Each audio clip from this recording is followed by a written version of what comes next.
वो घर नहीं जाता।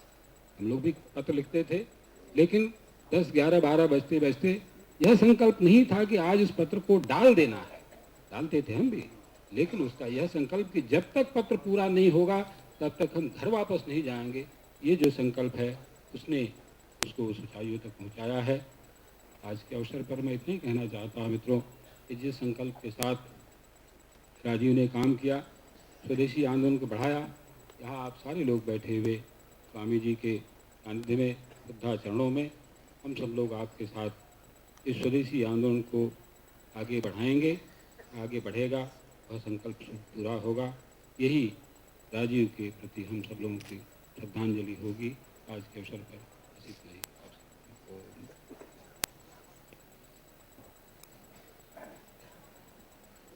राम धीरज जी ने उनके व्यक्तित्व के कुछ बचपन की यादें और उनके पक्ष हमारे बीच में रखे हो।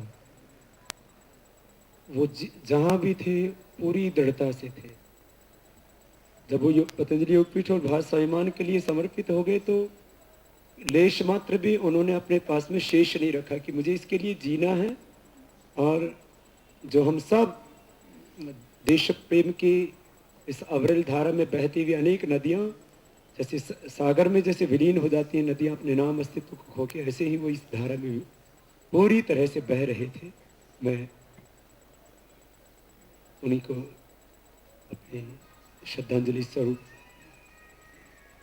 अपनी आत्मिक अभिव्यक्ति देने के लिए हमारे बीच में परम श्रद्धेय पूज्य महामंडलेश्वर स्वामी हरिचेतनानंद जी महाराज हैं। मैं उनसे कहूँगा वो भी हमारे इस पूरे आंदोलन की और योगपीठ की बहुत बड़ी शक्ति है। और राजीव भाई के साथ भी उनका अनन्य प्रेम था। हमारे बहुत ही प्रखर ओजस्वी वक्ता भी हैं और वो भी प्रतिपल हमारे संकल्प के साथ जीते स्वामी हरिचेतनानंद जी महाराज। आज भाई राजीव जी का पंचभौतिक शरीर पंच तत्वों में विलीन हुआ। मैंने विनम्र लोग तो दुनिया विनम्रता की प्रतिमूर्ति भाई राजीव थे।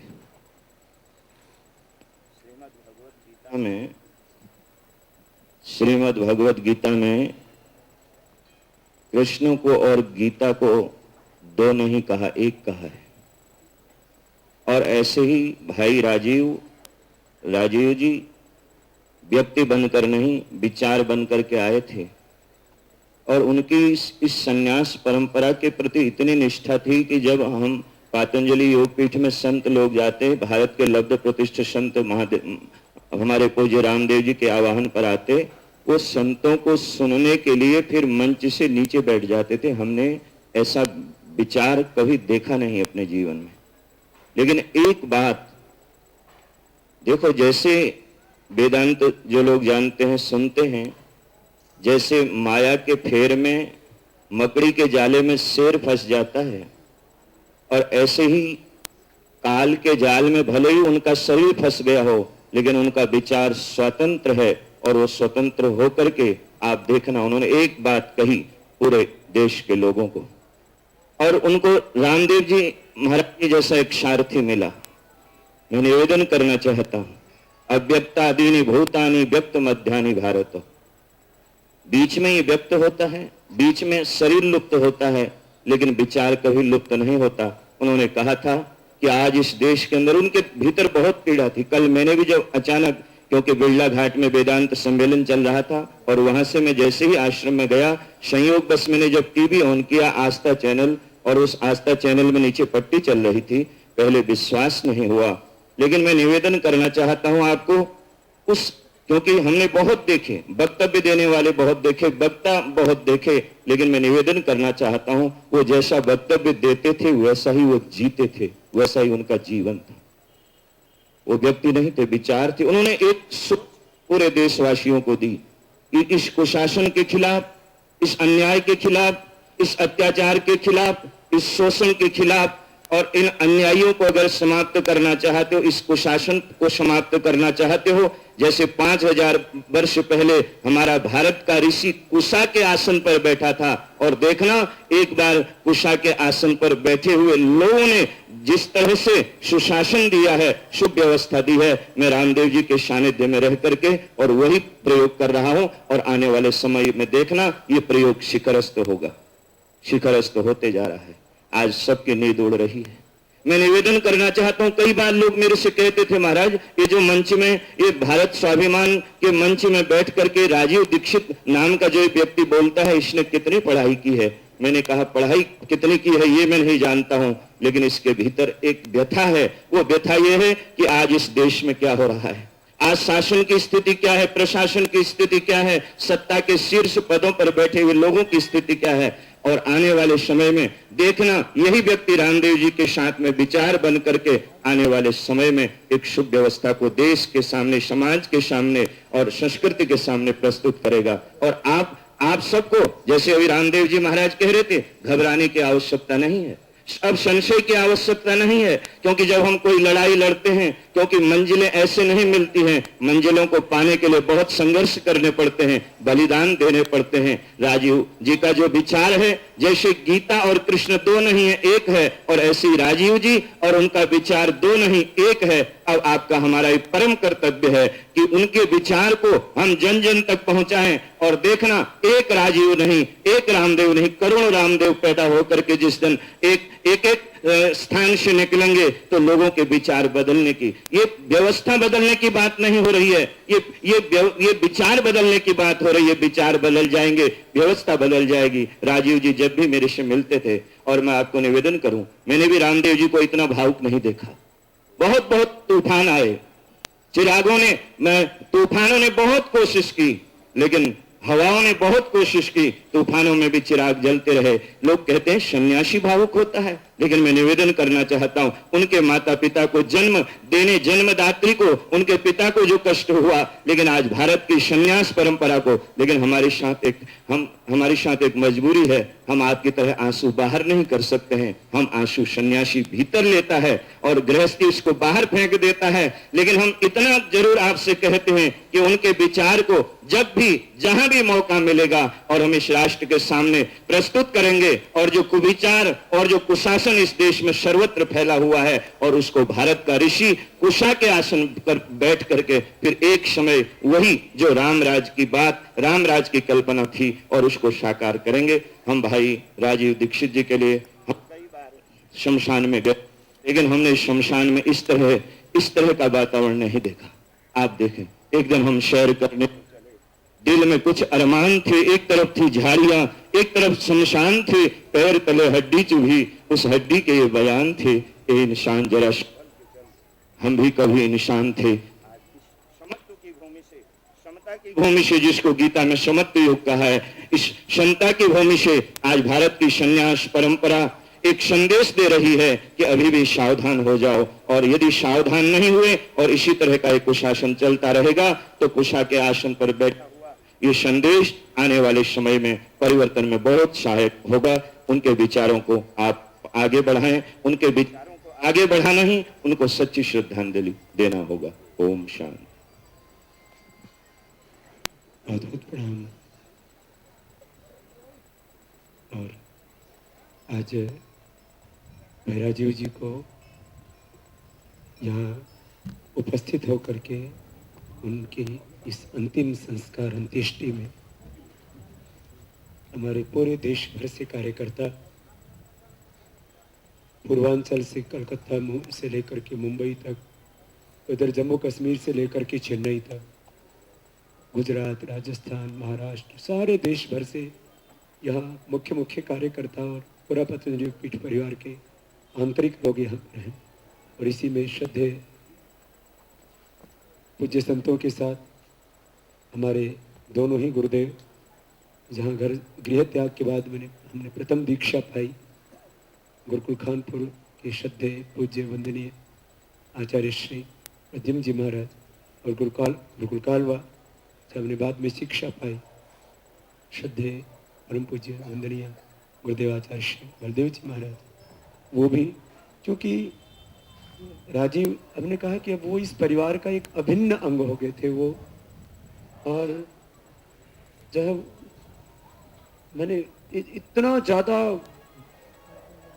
अधर्म, पाप, अन्याय, शोषण, भ्रष्टाचार के खिलाफ इतना गहरा आक्रोश और व्यक्तिगत जीवन में 100% विनम्र, तो सब उनसे प्यार करते थे। मैं यहाँ विराजमान अपने गुरुदेव से कहूँगा, वो भी अपनी श्रद्धांजलि स्वरूप उस शब्दों रूप में यहाँ अपनी बात कहेंगे।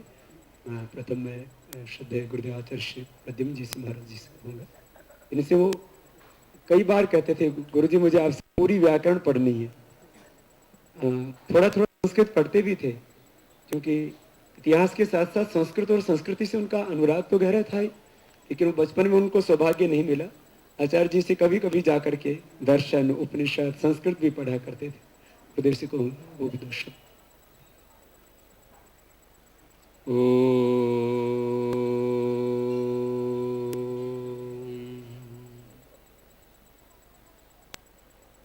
आप सबको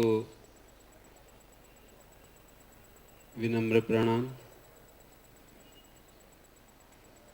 राजीव भाई जी को जब मैं स्मरण करता हूँ तो मैं आज एक उनका ऐसा संस्मरण प्रस्तुत कर रहा हूँ जो पहली बार मैं सबके बीच में सुना रहा हूँ। स्वामी जी को भी मैंने वो बात नहीं सुनाई। एक बार वो नारनौल गुरुकुल में मैं जब था हरियाणा, वहाँ पर खानपुर आए और 3 दिन तक वहाँ स्कूलों में और कॉलेज में और कुछ गाँव में उनके कार्यक्रम रखे। तो उस संदर्भ में बात करते करते एक बात कही उन्होंने कि एक प्रसिद्ध धर्मगुरु का नाम लिया। मैं उनका यहाँ मंच पर नाम नहीं लूँगा। उन्होंने कहा कि वो मुझे बहुत आग्रह कर रहे हैं और वो कह रहे हैं कि तुम हमारे मिशन के साथ जुड़ जाओ, आ जाओ, पर मैं क्या करूँगा। वो जहाँ वहाँ मुझे सुविधाएं मिल जाएंगी, वहाँ मुझे खाने पीने की कोई कमी नहीं रहेगी, अच्छे एसी रूम मिल जाएंगे और सारी चीज़ें मिल जाएंगी, पर मैं क्या करूँगा वहाँ जा कर के। मैंने बहुत विचार किया और वो पूर्ण रूप से स्वामी जी के मिशन में नहीं जुड़े थे उस समय। उन्होंने कहा मैं बहुत ज़्यादा मैंने इस विषय में विचार किया है कि मेरे विचार का केवल एक ही व्यक्ति मुझे दिखाई दे रहा है कि मेरे उस संकल्प को जो पूरा कर सकता है और मेरे विचार को जो जी रहा है। मैंने वो स्वामी जी का नाम लिया, स्वामी रामदेव जी हैं, और मैं मन बना रहा हूँ कि मैं पूर्ण माने 100% 100% मैं उनके लिए ये अपने जीवन की आहुति लगा दूं, उनका पूर्ण रूप से उनको समर्पित होकर के मैं अपने इस मिशन को आगे बढ़ाऊं। तो ये उनकी बहुत कई वर्ष पहले की बात मैंने आपके बीच में रखी। और जैसे स्वामी जी ने कहा कि संस्कृत और संस्कृति से उनको बहुत ही प्यार था। मुझे बार बार कहते थे कि मेरे को वेद पढ़ने हैं और मुझे वेद पढ़ने के लिए कुछ संस्कृत सिखाओ। मैंने कहा ठीक है, मैं तो सिखाऊंगा, पर आपके पास समय कहाँ है वेद पढ़ने के लिए। तो बीच में जब आते थे पतंजलि योग पीठ में कुछ देर बैठते और शुरू भी किया। उनके कॉपी में एक दिन मैंने बहुत सारा लिखा, फिर कभी दर्शनों की बात करते, फिर बड़े श्रद्धा से इन बातों को सुनते थे और वो कहते थे कि मुझे ये कमी खलती रहती है, खटकती रहती है कि मैं संस्कृत नहीं जानता हूँ, मैं संस्कृत पढ़ना चाहता हूँ। और वो मैं कभी न कभी जब मुझे, अभी तो मैं थोड़ा बहुत व्यस्त हो गया हूँ, स्वामी जी ने मेरे को नियुक्त कर दिया है कि यहाँ जाओ वहाँ जाओ, पूरे देश में मैं भ्रमण कर रहा हूँ और जैसे मुझे समय मिलेगा मैं इस काम को जरूर करूँगा। तो उनका जो सौम्य स्वभाव, मेरे को एक बार ज्वर आ गया तो कहने लगे अंग्रेज दवाई बिल्कुल नहीं लेनी आचार्य जी, आपको जो है ये होम्योपैथी दवाई में देता हूँ। तो बड़ा उनका बहुत कोई ऑपरेशन की बात होती किसी की, मैं जानता हूँ, मेरे एक परिचित का ऑपरेशन की बात आई तो बोले नहीं ऑपरेशन नहीं करवाना बिल्कुल भी, आपको जो है केवल आयुर्वेदिक दवाई लेनी है और हम ठीक कर देंगे इससे, होम्योपैथी दवाइयों से, आयुर्वेदिक दवाइयों से। तो उनके सारे संस्मरण जब हम स्मरण करते हैं, इतना जैसे कि स्वामी जी कह रहे हैं, मैं भी उनको उसी रूप में देखता हूँ, वैसे ही पाता था। कितने ज्ञान के अथाह सागर और कितने विनम्र, ये वाणी सबके मुख से निकलेगी। जो उनके संपर्क में आया, जो भी उनको ऊपर से नीचे तक देखता था, कितने हंसमुख